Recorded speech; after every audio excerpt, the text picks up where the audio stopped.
Hello friends, ഇന്നിപ്പോൾ ഞങ്ങൾ ഓസ്ട്രേലിയക്ക് ഞങ്ങളുടെ സാധനങ്ങൾ അയക്കാൻ വേണ്ടി വന്നേക്കാണ്. ഞങ്ങൾ കഴിഞ്ഞ ദിവസം പോയി കുറേ സാധനങ്ങൾ മേടിച്ചിരുന്നു. അതിൻ്റെ ഓൾറെഡി ഞാൻ വീഡിയോ കാണിച്ചിരുന്നു. ഇപ്പോൾ ഈ ട്രോളിയിൽ ഞങ്ങൾ കഴിഞ്ഞ ദിവസം മേടിച്ച പാത്രങ്ങളെല്ലാം ഉണ്ട്. സോസ് പാനും ഞങ്ങൾക്ക് വേണ്ട പാത്രങ്ങളെല്ലാം ഇതിൽ ഞങ്ങൾ സെറ്റ് ചെയ്ത് വെച്ചിട്ടുണ്ട്. പിന്നെ ഇപ്പോൾ ഞങ്ങൾ വന്നിട്ട് കുറച്ച് കിച്ചണിലേക്ക് ആവശ്യമായ മസാലകൾ, സ്പൈസസ് അങ്ങനെ കുറച്ച് സാധനങ്ങൾ കൂടി മേടിച്ചിട്ടുണ്ട്. ഇത് നമ്മൾ സെൻഡ് ചെയ്യാൻ പോകുന്നത് ഇന്ത്യൻ പോസ്റ്റ് വഴിയാണ്. ഞങ്ങളിപ്പോൾ ഉള്ളത് കോട്ടയത്താണ്. കോട്ടയത്ത് പോസ്റ്റ് ഓഫീസിൽ വന്നിട്ട് ഞങ്ങൾ സ്പീഡ് പോസ്റ്റ് വഴി അയക്കാൻ വേണ്ടിയാണ് വിചാരിക്കുന്നത്. അപ്പം ഇതിന് വേണ്ട അഡ്രസ്സ് എല്ലാം നമ്മൾ പ്രിൻറ്റ് ചെയ്തെടുത്തിട്ടുണ്ട്.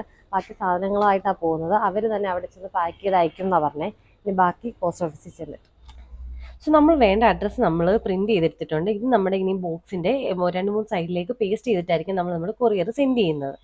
അല്ല ചേച്ചി, നമ്മൾ വീട്ടിൽ നിന്ന് ഇത്ര ദൂരം വന്ന് ഇവിടെ കോട്ടയത്ത് വന്ന് അയക്കാനുള്ള കാര്യം എന്നാ?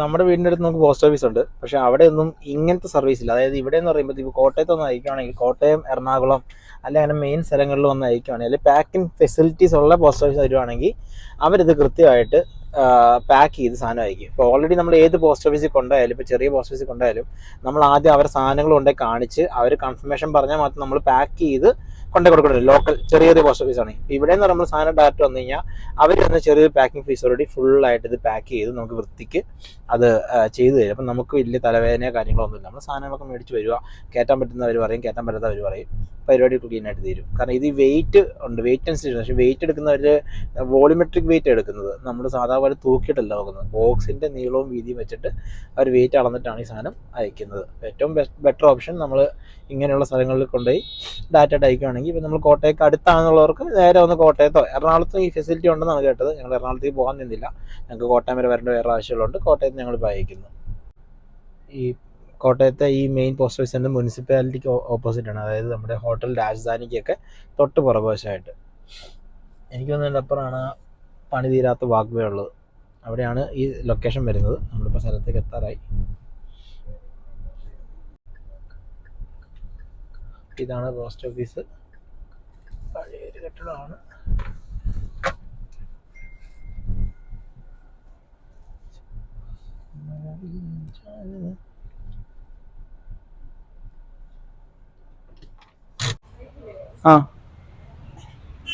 നമ്മളിപ്പോൾ പോസ്റ്റ് ഓഫീസിലേക്ക് പോയിക്കൊണ്ടിരിക്കുകയാണ്. ഇതുവഴി നടന്നിട്ട് നമ്മളൊന്ന് ബാക്ക് വശത്താന്ന് നോക്കണം.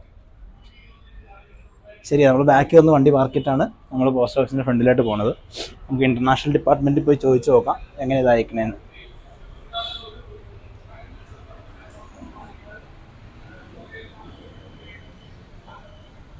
ഇത് ആധാർ സേവാ കേന്ദ്ര.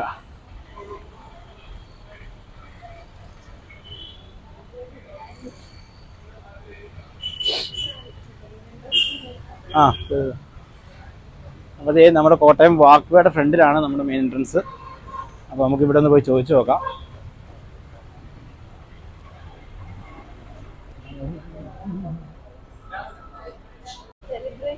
അതെ, അപ്പോൾ നമ്മൾ ഇത് ചെയ്യണം, വണ്ടി ഇവിടെ കൊണ്ടുവന്ന് ഫ്രണ്ട് ഇടുവാണെങ്കിൽ പാത്രങ്ങളൊക്കെ ആയിട്ട് വന്നാൽ മതി. അപ്പോൾ ആ ചേട്ടൻ തന്നെ ബോക്സിലാക്കി തരാമെന്ന് പറഞ്ഞിട്ടുണ്ട്. നമുക്ക് വണ്ടി എടുത്തുകൊണ്ട് വരാം. അങ്ങനെ ഞങ്ങൾ ഞങ്ങളുടെ സാധനങ്ങളെല്ലാം ആയിട്ട് നേരെ പോസ്റ്റ് ഓഫീസിൻ്റെ ഫ്രണ്ടിലേക്ക് വന്നു. ഞങ്ങളുടെ ഉണ്ടായിരുന്നത് മിക്സി, ഞങ്ങളുടെ കുറച്ച് പാത്രങ്ങൾ, കുറച്ച് മസാലകൾ ഞങ്ങൾ മേടിച്ചതൊക്കെ ആയിരുന്നു. അപ്പോൾ മസാലകൾ, ചിപ്സ് അയക്കുന്നവരുടെ പ്രത്യേകം ശ്രദ്ധിക്കുക. അതിൻ്റെ ബാർകോഡും അതിൻ്റെ ലേബലും എക്സ്പയറി ഡേറ്റും ഉണ്ടെങ്കിൽ മാത്രമേ അത് അവിടുന്ന് അയക്കാൻ പറ്റുള്ളൂ, അല്ലെങ്കിൽ അത് നമുക്ക് അയക്കാൻ പറ്റില്ല. പിന്നെ പാത്രങ്ങളുടെ കാര്യത്തിൽ കുഴപ്പമൊന്നുമില്ല, പക്ഷേ ഷാർപ്പായിട്ടുള്ള എന്തെങ്കിലും ഐറ്റംസ് ഉണ്ടെങ്കിൽ അത് അയക്കാൻ പറ്റില്ല. അപ്പം നൈഫ്, സിസർ അതൊന്നും പറ്റില്ല നേരത്തെ പറഞ്ഞിട്ടുണ്ടായിരുന്നു.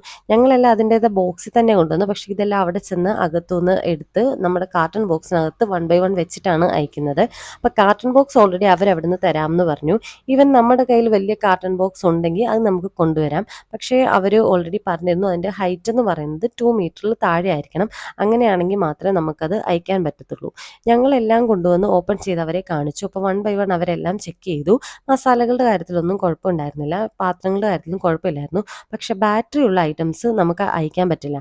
അതുകൊണ്ട് ഞങ്ങൾ വെച്ചിരുന്ന വാച്ചും ഞങ്ങളുടെ ക്യാമറയുടെ ഒക്കെ 1, 2 സാധനങ്ങൾ നമുക്ക് അയക്കാൻ പറ്റില്ലായിരുന്നു. അപ്പോൾ അയക്കാൻ പറ്റില്ല എന്ന് അവർ പറഞ്ഞ സാധനങ്ങളെല്ലാം നമ്മൾ അപ്പം തന്നെ റിമൂവ് ചെയ്തു. ബാക്കിയൊന്നും കുഴപ്പമില്ലായിരുന്നു. പിന്നെ അവരവിടുന്ന് കാർട്ടൺ ബോക്സ് ഓൾറെഡി തരുന്നതുകൊണ്ട് അതവർ ഒന്ന് ബ്രൗൺ ടേപ്പ് നമ്മൾ മേടിച്ചുകൊണ്ട് വന്നിട്ടുണ്ടായിരുന്നു. ആ ബ്രൗൺ ടേപ്പ് വെച്ച് ഒന്ന് കവർ ചെയ്തിട്ട് ഈ സാധനങ്ങളെല്ലാം 1 ബൈ 1 അതിനകത്ത് എടുത്ത് വെച്ചിട്ട് ഒന്ന് വെയിറ്റ് ചെക്ക് ചെയ്തതിന് ശേഷമാണ് ഇത് ഫുള്ളി ക്ലോസ് ചെയ്ത് പാക്ക് ചെയ്യുന്നത്. അപ്പോൾ അതിന് വേണ്ട ബ്രൗൺ ടേപ്പും ട്രാൻസ്പെറൻ്റ് ആയിട്ടുള്ള ടേപ്പും അഡ്രസ്സും നമ്മൾ പ്രിൻ്റ് ചെയ്തുകൊണ്ട് വരണം. ബാക്കി പാക്കിംഗ് ഒക്കെ അവരുടെ സൈഡിൽ നിന്ന് തന്നെ അവർ ചെയ്തു തരും. നമ്മൾ ജസ്റ്റ് അവരെ ഒന്ന് ഹെൽപ്പ് ചെയ്താൽ മാത്രം മതി.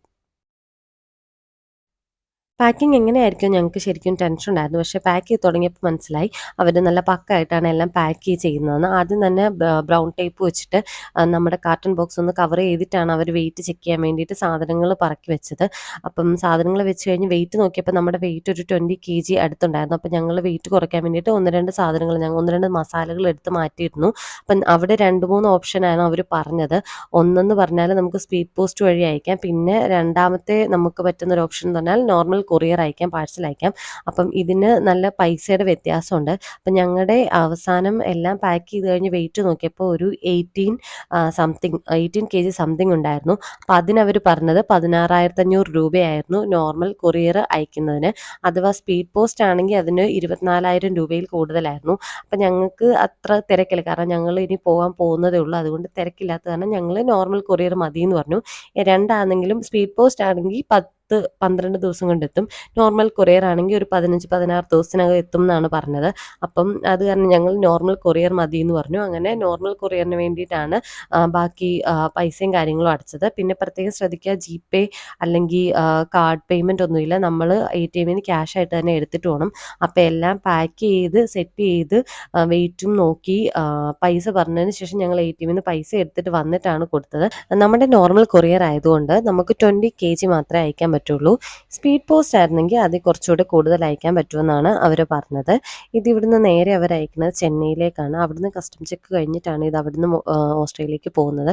അപ്പോൾ എന്തെങ്കിലും കാരണവശാൽ റിജക്ഷൻ ഉണ്ടെങ്കിൽ ചെന്നൈ നേരെ ഇത് തിരിച്ച് പോസ്റ്റ് ഓഫീസിലേക്ക് എത്തും. അവിടെ നമ്മൾ അവരെ അറിയിക്കുമെന്നാണ് പറഞ്ഞത്. അപ്പോൾ പേയ്മെൻ്റ് എല്ലാം ചെയ്തതിന് ശേഷം അവർ നമുക്കൊരു റെസിപ്റ്റ് തരും. അതിനകത്തൊരു ട്രാക്കിംഗ് ഐ ഡി ഉണ്ട്. നമുക്ക് ഈവൻ വേണമെങ്കിൽ നമ്മുടെ കൊറിയർ ട്രാക്ക് ചെയ്യാൻ വേണ്ടിയിട്ട്. അപ്പം ഈ വീഡിയോ എല്ലാവർക്കും യൂസ്ഫുൾ ആയിരിക്കും എന്ന് വിചാരിക്കുന്നു. അടുത്തൊരു വീഡിയോ കാണുന്നവരെ എല്ലാവർക്കും ബൈ.